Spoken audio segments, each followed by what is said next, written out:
প্রিয় দর্শক, প্রীতি নিন, শুভেচ্ছা নিন। আজকে আমরা যৌথভাবে কথা বলবো। আজকে আমি কথা বলবো না, মূলত আমি কথা শুনবো আপনাদের সঙ্গে।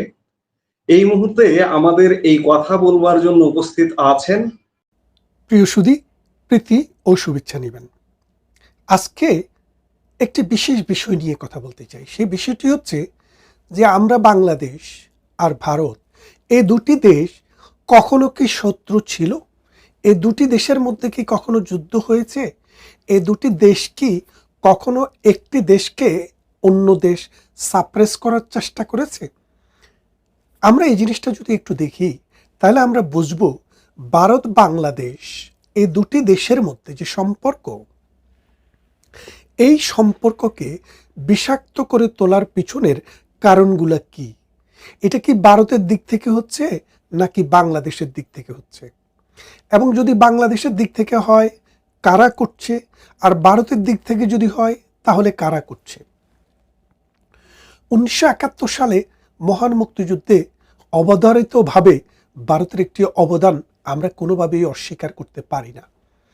বাংলাদেশ যখন পাকিস্তানের সাথে যুদ্ধে লিপ্ত হয়, বাংলাদেশ কিন্তু যুদ্ধ চায়নি, কিন্তু বাংলাদেশের উপরে যুদ্ধ চাপিয়ে দেওয়া হয়েছে। কারণ কি, আপনারা যারা ইতিহাসের ছাত্র, যাদের ইতিহাস সম্পর্কে ধারণা আছে, যারা পূর্বপুরুষের কাছ থেকেও ইতিহাস শুনেছেন অথবা যারা জীবন দিয়ে দেখেছেন, নিজের জীবনে অভিজ্ঞতা লব্ধ, তারা দেখেছেন যে 1970 সালে যে নির্বাচনটি হয়, সেই নির্বাচনে জাতির জনক বঙ্গবন্ধু শেখ মুজিবের দল নৌকা মার্কা নিয়ে 2টি ভোটেই একক সংখ্যাগরিষ্ঠতা অর্জন করেছেন। 2টি ভোট কি? একটি হচ্ছে স্থানীয়, মানে তখন তো বাংলাদেশ একটি প্রাদেশিক সরকার ছিল, প্রাদেশিক ইউনিট, আরেকটি হলো সেন্ট্রাল ইউনিট। দুটিতেই বাংলাদেশ আওয়ামী লীগ একক সংখ্যাগরিষ্ঠতা অর্জন করেছে এবং নিরঙ্কুশ সংখ্যাগরিষ্ঠতা যেটাকে বলা যায়। অর্থাৎ সরকার গঠন করার জন্য আওয়ামী লীগকে পাকিস্তানের কোনো খুচরা দল অথবা বাংলাদেশের কোনো খুচরা দলের উপরে নির্ভর না করেও একটি রাষ্ট্র পরিচালনার জন্য সরকার গঠন করার সক্ষমতা অর্জন করেছে। শুধু বাংলাদেশ নয়, বাংলাদেশের অংশ নয়, পাকিস্তানের পূর্ব এবং পশ্চিম দুটি অংশ শাসন করার সক্ষমতা অর্জন করে। এই সক্ষমতা অর্জন করার পর পাকিস্তানি শাসক গোষ্ঠী, যারা আমাদেরকে তাদের উপনিবেশ হিসেবে দেখত, যারা কোনোদিনও আমাদেরকে তাদের অংশ হিসেবে মনে করত না, যারা আমাদের বাসার উপরে অ্যাগ্রেশন এনেছে, যারা আমাদেরকে চাকরিতে সমতা দিত না, এখন বলছেন কোটা, তখন কিন্তু কোটা ছিল না, কিন্তু তারপরেও 80% চাকরি, সরকারি চাকরি পাকিস্তানিরা পেত। আপনি খেয়াল করে দেখেন, মোট জনগোষ্ঠীর 56% ছিল বাংলাদেশে বসবাসকারী, আর মাত্র 44% ছিল পাকিস্তানে বসবাসকারী। অথচ নিয়ম মোতাবেক আমাদের পাওয়ার কথা ছিল বেশি চাকরি, তাদের পাওয়ার কথা ছিল কম, কিন্তু আমরা পেতাম কম, তারা পেত বেশি। এই বৈষম্য, এই নির্যাতন, এবং আপনারা দেখেন 54 সালে বাংলাদেশে যুক্তফ্রন্ট নির্বাচনে জয়লাভ করে, কিন্তু আইয়ুবেরা সেটাকে অল্প কিছুদিনের মধ্যেই ডেমোলিশ করে দেয়। তার মানে বাঙালির ক্ষমতা পেনিট্রেট করার কোনো সুযোগ ছিল না। তার বিরুদ্ধে 62-তে আন্দোলন হয়েছে, 66-তে 6 দফা আন্দোলন হয়েছে, 69-এ গণ অভ্যুত্থান হয়েছে, 70-এর নির্বাচনে ভূমিধস জয়লাভ করেছে, কিন্তু তারপরও পাকিস্তানি বাহিনী কিন্তু আমাদেরকে ক্ষমতায় বসাতে চায়নি। আর এই পেয়ারে পাকিস্তান আমাদেরই অংশ ছিল। 1947-এর আগে ভারত থেকে বেরিয়ে আসার জন্য যে আন্দোলন, যে সংগ্রাম, এটা কিন্তু এই পূর্ব পাকিস্তানের মুসলমানেরাই করেছিল, পশ্চিম পাকিস্তানের মুসলমানরা কিন্তু করেনি। অথচ দেশ যখন পাকিস্তান পেল, তখন এই পূর্ব পাকিস্তানের মানুষের উপরেই কিন্তু সামরিক জাতাকল চালানো হয়েছে। তারপর 1970-এর নির্বাচনে আমরা বিশাল জয়লাভ করেও যখন ক্ষমতায় যেতে পারছিলাম না, তখন আমাদেরকে সাপ্রেস করার জন্যই পাকিস্তান কিন্তু বাংলাদেশে এসে যুদ্ধ ঘোষণা করেছিল, বাংলাদেশে এসে যুদ্ধ শুরু করেছিল। তার মানে বাংলাদেশের মানুষ মজলুম ছিল। এই মজলুমের উপরে জালেমের যখন অত্যাচার হয়, তখন সত্যিকার মানুষের দায় হচ্ছে তার পাশে দাঁড়ানো। ভারত ঠিক তখনই এসে এই বাংলার নির্যাতিত, নিপীড়িত, অত্যাচারিত মানুষের পাশে এসে দাঁড়িয়েছে। আর আজকের বড় লম্বা লম্বা কথা বলা জামায়াতে ইসলামী, যারা আল্লাহর আইন চায়, সৎলোকের শাসন চায়, সেটা কায়েমের জন্য, যারা মজলুমের পক্ষে, জালেমের বিপক্ষে দাঁড়ানোর কথা ছিল, তারা কিন্তু মুনাফিকের মতো সেদিন জালেমের পক্ষে গিয়ে দাঁড়িয়েছিল। 4 জন মন্ত্রী নিয়ে এই পূর্ব বাংলায়, যেটা এখনকার বাংলাদেশ, সেখানে নির্যাতনের এমন কোনো জাতাকল বাকি রাখেনি জামায়াতে ইসলামী বাংলাদেশকে, যার কারণে এই ভারতীয় বাহিনী এবং বাংলাদেশের যৌথ বাহিনীর কাছে 1971 সালে 16ই ডিসেম্বর নাকে খত দিয়ে পরাজয় বরণ করতে হয়েছিল। আপনারা যদি বাংলাদেশের মুক্তিযুদ্ধের সংজ্ঞা দেখেন, সেখানে লেখা আছে মুক্তিযুদ্ধ হচ্ছে যারা পাকিস্তান বাংলাদেশের যুদ্ধে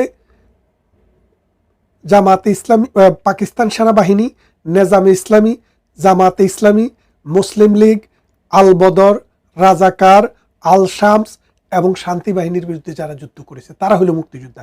তাইলে বোঝেন, মুক্তিযুদ্ধ মানে হচ্ছে জামাতের বিরুদ্ধে যুদ্ধ করা, মুক্তিযুদ্ধ মানে হচ্ছে আল শামসের বিরুদ্ধে, রাজাকারের বিরুদ্ধে, মুসলিম লীগের বিরুদ্ধে যুদ্ধ করা মানুষরা, যারা যুদ্ধ করে তাদেরকে পরাজিত করেছিল। আর এই ভারত, এই যে মহাভারত, এই মহাভারত বাংলাদেশের পক্ষে বন্ধুর মতো এসে দাঁড়িয়েছিল। তারপর 1975 সালে যখন বঙ্গবন্ধুকে হত্যা করা হয়, এই ভারত কিন্তু তখনও বাংলাদেশে এসে কোনো ইনভেশনের চেষ্টা করেনি, কোনোভাবে বাংলাদেশকে অশান্তি দিয়েছে সেটা আমরা শুনিনি। তার মানেটা কি দাঁড়াচ্ছে? আপনারা যারা বলছেন যে মুজিব বাংলাদেশকে ইন্ডিয়ার হাতে তুলে দিয়েছে, সেটি যে মিথ্যা, আমরা 75 আমরা সেটি দেখেছি। 75-এর পর আবার আমরা কি দেখলাম? দেখেন, বাংলাদেশ এবং ভারতের যে এই দ্বিপাক্ষিক সম্পর্ক, বাংলাদেশের যুদ্ধের পর বঙ্গবন্ধু পাকিস্তান থেকে এসে প্রথমেই ইন্দিরা গান্ধীকে রিকোয়েস্ট করলেন তোমার সেনাবাহিনী নিয়ে যাও। ভারত কিন্তু তার সেনাবাহিনী নিয়ে গেছে। তারপরে ইন্দিরা মুজিব একটি চুক্তি হলো, এই দেশটি যেন টিকে যায়। ভারত পৃথিবীর নানা দেশকে উদ্বুদ্ধ করেছে বাংলাদেশকে যেন স্বীকৃতি দেয়। জাতিসংঘে স্বীকৃতি নিয়ে এসে বাংলাদেশ একটি পূর্ণাঙ্গ রাষ্ট্র হিসেবে দাঁড়িয়ে যায়। তারপর বাংলাদেশের 54টি নদী ভারতের অববাহিকায়, ভারত থেকে আসা। এই নদী না হলে বাংলাদেশের কৃষি বাঁচে না, এই নদী না হলে বাংলাদেশের মৎস্য থাকে না, এই নদী না হলে বাংলাদেশের যে সুজলা সুফলা ভূপ্রকৃতি সেটা বাঁচে না। সেই ভারত আমাদেরকে এই নদীর জল দিয়ে সহযোগিতা করছে। মাঝে মাঝে এর ব্যত্যয় হয়নি, আমি সেটা বলবো না, কিন্তু ভারত আমাদেরকে সবসময় এই সহযোগিতাটা দিয়ে এসছে। এই ভারতের সহযোগিতায় প্রতিদিনে বাংলাদেশ উন্নত হয়েছে, সমৃদ্ধ হয়েছে। কিন্তু বাংলাদেশে ওই পাকিস্তানের 70 ভাগ বীজ যে বাংলাদেশে ছিল, তারা কিন্তু সবসময় শোধ তোলে যে ভারত আমাদের সব নিয়ে গেল। কিন্তু ভারত কি নিল এই পর্যন্ত আমরা তার কোনো নমুনা পেলাম না। অথচ ভারত সবকিছু নেওয়ার পরও আমরা পাকিস্তানের চাইতে ভালো আছি। কিভাবে ভালো থাকি? কারণ মহাভারত আমাদের পাশে এমন একটি দেশ, যে দেশটি শুধু ছায়া দেয়, লাথি দেয় না। বাংলাদেশকে বিপদে আপদে যখন দরকার হয়েছে ভারত কিন্তু সহযোগিতা দিয়েছে। ইন্দিরা মুজিব চুক্তিটি এই মোদি এসে কার্যকর করে গিয়েছে। তাহলে আপনি দেখেন, বাংলাদেশের যে কোনো দুর্বিপাক, দৈব দুর্বিপাকে, বাংলাদেশ পার্বত্য চট্টগ্রামে অশান্তি ছিল, সেটার জন্য ভারত যথেষ্ট সহযোগিতা করেছে যেন একটি শান্তি চুক্তি হয়। বাংলাদেশে যখন নদীতে পানির সমস্যা হয়, ভারত তখন গঙ্গার পানি চুক্তি করে 30 বছরের জন্য বাংলাদেশকে পানির ব্যবস্থা করে দিয়েছে। আগামী বছর সেই পানির চুক্তিটি শেষ হয়ে যাচ্ছে। রাজনৈতিক সমঝোতা না হলে সেই চুক্তিটি আর নবায়ন হবে না। বাংলাদেশ কিন্তু বিশাল একটি থ্রেটের মুখে আছে। ভারত খুব স্লো অ্যান্ড স্টেডি ওয়েতে কাজ করে। ভারত দেন এন্ড দেয়ার কিছু করবে না। আগামী বছর যদি এই চুক্তিটি না হয়, তাহলে বাংলাদেশে মরুকরণ এবং খাদ্যের স্বয়ংসম্পূর্ণতা কোথায় গিয়ে দাঁড়ায় সেটা আপনারা দেখতে পাবেন। এই মৌলবাদী চক্র বাংলাদেশে যারা পাকিস্তানের যারা দালাল ছিল, কোলাবোরেটর ছিল, এবং যারা চিন্তায় এবং চেতনায় মধ্যযুগীয়, যাদের মধ্যে ইসলাম ধর্মের ন্যূনতম রেশ নেই। আমরা 71-এ দেখেছি তারা আমাদের নারীদেরকে কিভাবে ধর্ষণ করেছে, কিভাবে অত্যাচার নির্যাতন এক মুসলমান আরেক মুসলমানের উপরে করেছে। ইন্ডিয়া তার 1000 ভাগের 1 ভাগও কোনোদিন আমাদেরকে দেখায় নাই। অথচ এই মৌলবী, এই মোল্লা, এই ধর্মান্ধ, এই সাম্প্রদায়িক শক্তি সব সময় ভারত বিরোধী একটা বীজ বপন করে।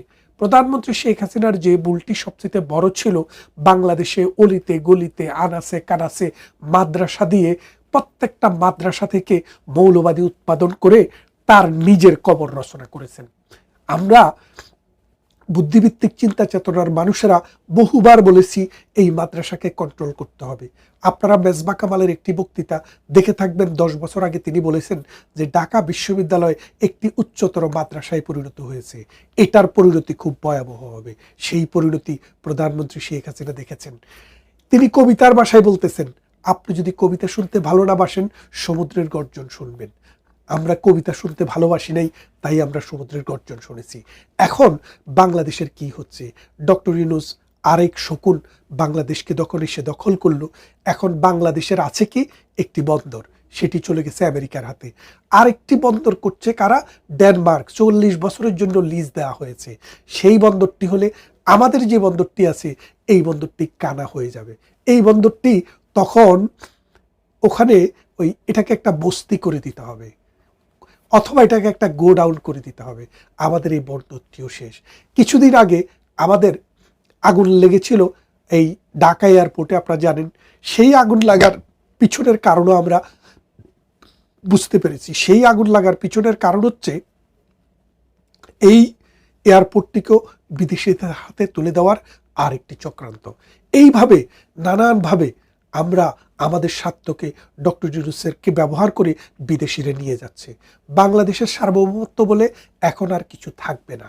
এখন ভারত দেখছে পাকিস্তানিদের সাথে আমাদের যে মেলামেশা, আমাদের দর্শকদের সাথে আমাদের যে মেলামেশা, সেই মেলামেশার কারণে ভারত আনকমফোর্টেবল ফিল করছে। কারণ পাকিস্তান উৎপাদন করে জঙ্গি, পাকিস্তান উৎপাদন করে সাম্প্রদায়িক শক্তি, পাকিস্তান উৎপাদন করে মিলিটারি শক্তি, যারা বুটের আঘাতে মানুষের হৃদয়কে ছিন্ন বিচ্ছিন্ন করে।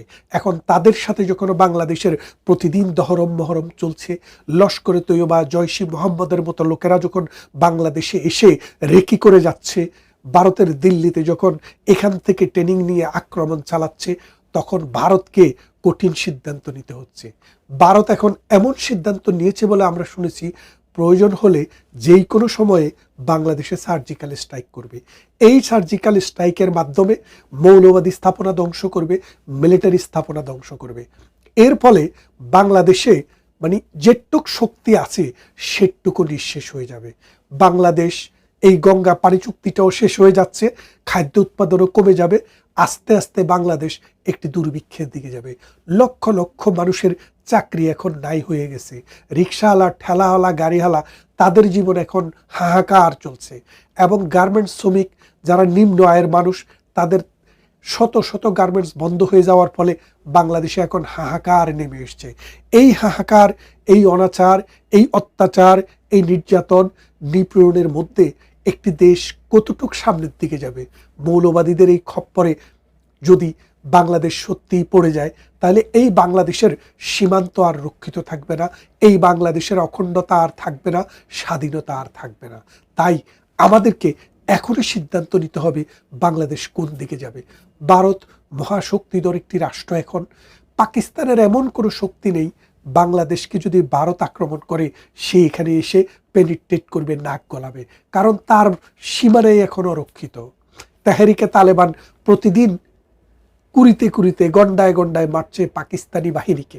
তাহলে আপনারা বোঝেন আজকের বাংলাদেশ ডক্টর ইউনূসের বদলতে, মৌলবাদী চক্রান্তের বদলতে কোন জায়গায় গিয়ে দাঁড়িয়েছে আপনারা বোঝেন। এখন যদি আপনারা আপনাদের চিন্তায়, আপনাদের চেতনায়, আপনাদের বোধে যদি পরিবর্তন আনতে না পারেন, সামনে আপনাদের জন্য রয়েছে ক্ষুধা, দারিদ্র্য, আপনাদের জন্য রয়েছে দুর্ভিক্ষ, আপনাদের জন্য রয়েছে গৃহযুদ্ধ। এই অবস্থায় বাংলাদেশ যে ডেন্সলি পপুলেটেড একটি কান্ট্রি, আপনারা দেখেন 18 কোটি মানুষ ছোট্ট একটু জায়গায় বসবাস করে, পৃথিবীর অন্য যেই কোনো দেশের চাইতে বেশি ডেন্সলি পপুলেটেড।